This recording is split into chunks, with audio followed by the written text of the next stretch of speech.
चाहिँ बज्नुपर्ने हुन्छ।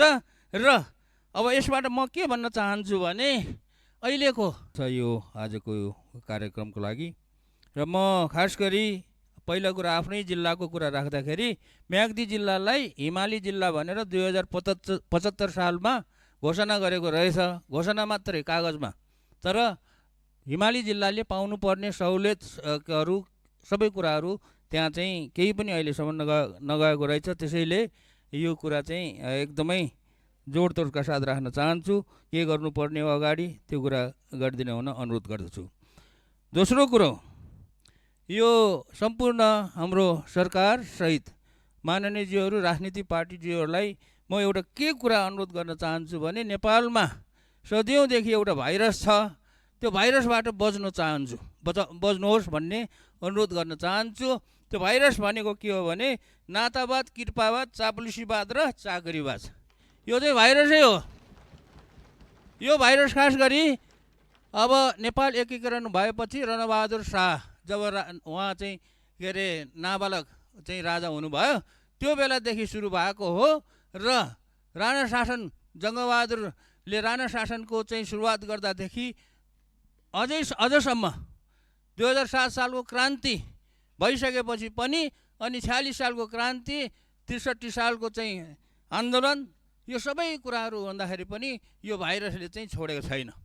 यो भाइरसबाट छुटकारा पाउनको लागि तपाईँहरू सबै चाहिँ यसबाट नयाँ सरकार, नयाँ सांसदज्यूहरूले के गर्नु पर्यो भनेदेखि यो भाइरसबाट चाहिँ मुक्त हुनलाई प्रयास गर्नु पर्यो। र यसमा के भन्न चाहन्छु भने अबदेखि फलानाले, फलाना सांसदले, फलाना मन्त्रीले, फलाना चाहिँ राजनीति नेताले आफ्नो छोराछोरी, आफ्नो नातागोता, आफ्नो इष्टमित्र फलानालाई चाहिँ यस्तो किसिमको चाहिँ पदमा, सुविधा दिने पदमा चाहिँ नियुक्ति गर्यो भन्ने कुरा चाहिँ सुन्न नपरोस्। यदि अब यो कुरालाई चाहिँ अझै पनि राख्ने हो भने चाहिँ घाटा चाहिँ के हुन्छ भन्दाखेरि नेताहरू र राजनीतिक पार्टीहरूलाई नै हुन्छ। त्यसैले यो कुरा चाहिँ बाट बच्नु होला।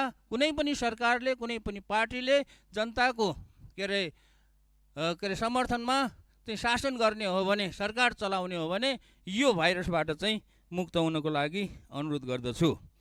र अर्को कुरो, मैले चाहिँ अहिलेसम्म नेपालमा बसेर गर्दै आएको सङ्घर्ष, गर्दै आएको अभियान चाहिँ के हो भने नेपालमा अर्थतन्त्रको विकास गर्नुपर्छ।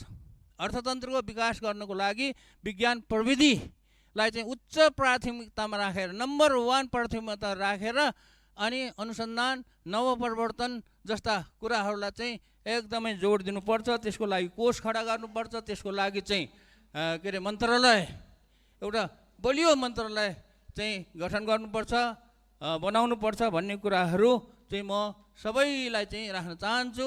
विज्ञान प्रविधि भनेको के हो, अनुसन्धान, नवप्रवर्तन कसरी हुन्छ भन्ने तपाईँहरूलाई थाहा छैन भने म चाहिँ यो संसदमा चाहिँ 1 घन्टाको भाषण दिन सक्छु।